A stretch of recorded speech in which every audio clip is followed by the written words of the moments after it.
Hello YouTube, this is Ben Gessel. I'm going to make a few more videos tonight. We'll see.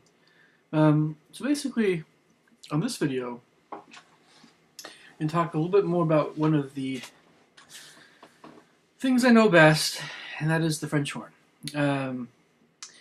And one of the things that I heard a lot ever since I started playing horn, which was about midway through 8th grade.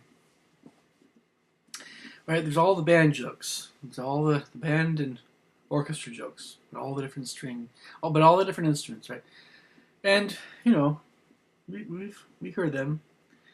I heard them a little bit in high school and college a little bit, and after college. And I'm mentioning these jokes first because I think they definitely they often have little bit of a window into the reality of playing the French horn. Now, anyone can make.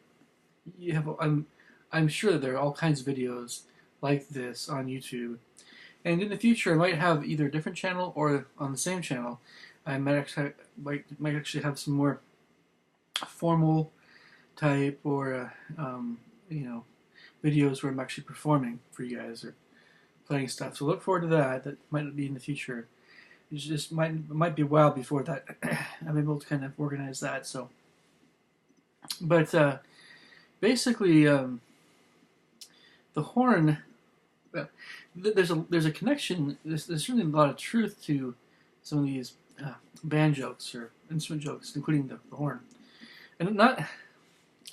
I know there's the ones about the out-of-tune oboes and things, or the violas, and when I'm talking about the horn, though, and how many notes we miss and things, it's I want to say, just imagine that you are trying to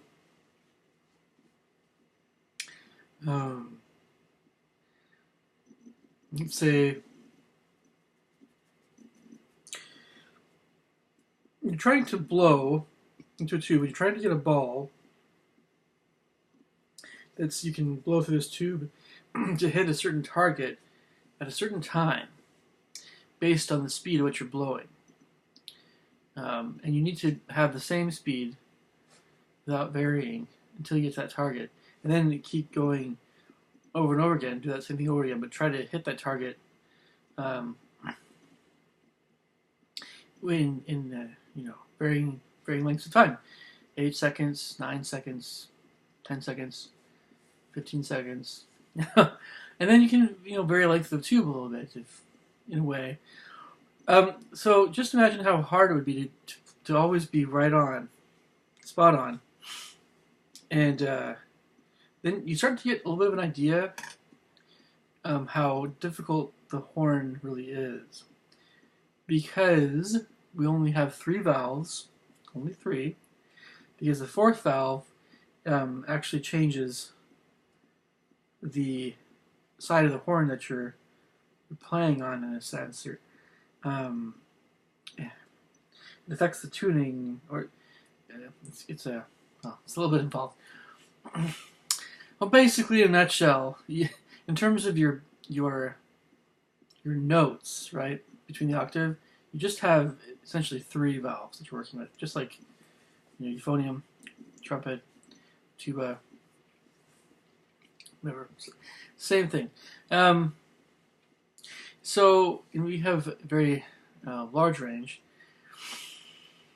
and to be able to play very even moderately fast 16th notes, the quarter note, to be able to play each of those 16ths, right, 4 notes in the space of a quarter note, which is just the 1 beat, and be able to play not just to scale in sixteenths, but be able to play arpeggios in thirds or fourths or fifths on the horn, especially fourths and fifths, and beyond. That's can be very difficult to play accurately. Whereas a lot of other instruments, it's cake, right? Well, it's much easier because there's so many notes that you can play that are so close together in terms of how fast the airspeed is going, and your lip tension a little bit. But so a lot of people have compared playing the horn to balancing a high wire, that kind of thing in circus. It's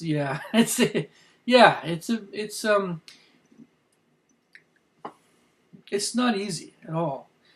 We can talk about the harder techniques and things, and that's fine. And, they're difficult, sure, but in their respect. But just to be able to play accurately on the horn, you have to, for instance, know. You have to be able to hear, really hear what you're playing, what pitch you're playing. I'm teaching, for instance, a horn student right now who he's actually a pretty smart kid, but it's hard, it's not easy for him to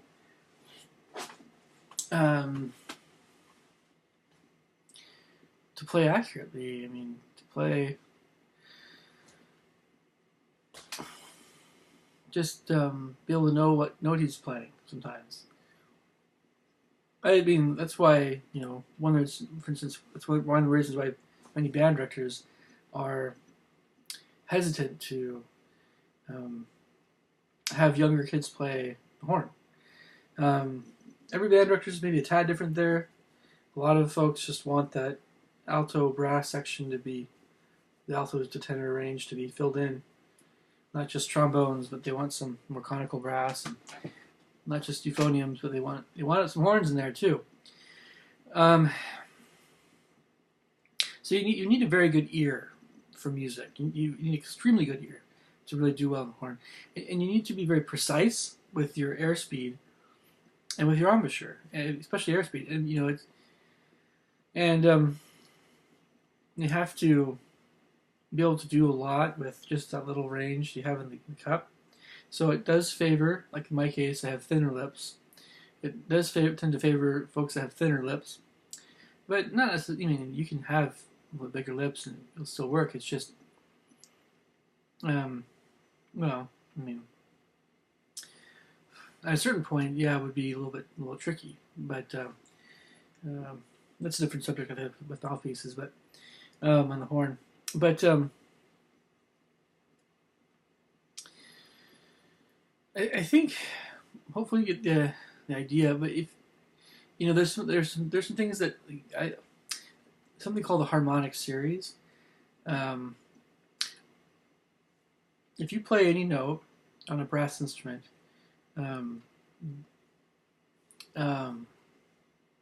you play the lowest note and sort of a certain fingering. Maybe consider the fundamental, and then you can play above that pitch. The lowest note you could possibly play with certain fingering. Then you go above that pitch. There's a pattern of pitches that of intervals, space between any two notes. There's a pattern that goes, an octave, and a fifth, and a fourth, and a major third, minor third, another minor third again, and then seconds, a few seconds, and then it gets closer after that. Now the horn, its mid-range is already farther up that harmonic series than a lot of other instruments. So we in our mid-range, we're already working with thirds and seconds between notes instead of fifths and octaves like the trumpet.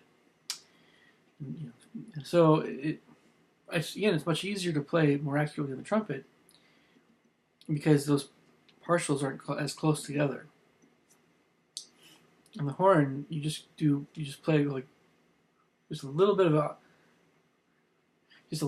atmosphere change and a little bit quicker airspeed, and it's just so easy. And these pitches are right next to each other in some of the seconds. The same fingering. That's why you hit lip drills. So, I guess that I'll keep this video not too long, but it's now you might have an idea why sometimes horn players will tend to miss a few notes. Even professional horn players, even in a concert sometimes. It's really hard. It's really hard. We just get, we're gluttons for punishment. We get better at it over time. Consider it kind of like archery.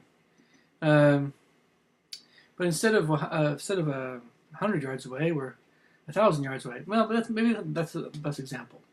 Instead of the bullseye being this big around, bullseye is now about like so, right? It's definitely a little smaller, and you have to, boy, if the wind's blowing a certain speed, you just have an itchy nose or something, whatever's going on. If that arrow is just a little bit to left or right or up or down,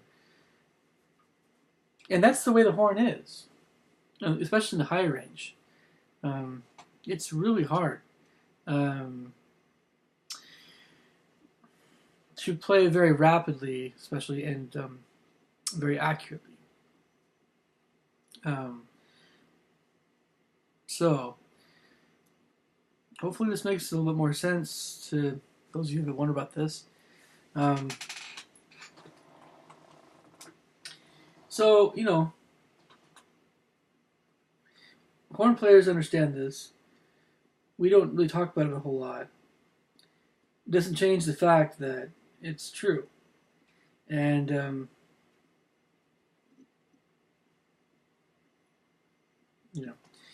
it's, the horn is open to anyone who wants to try it. I guess it's just,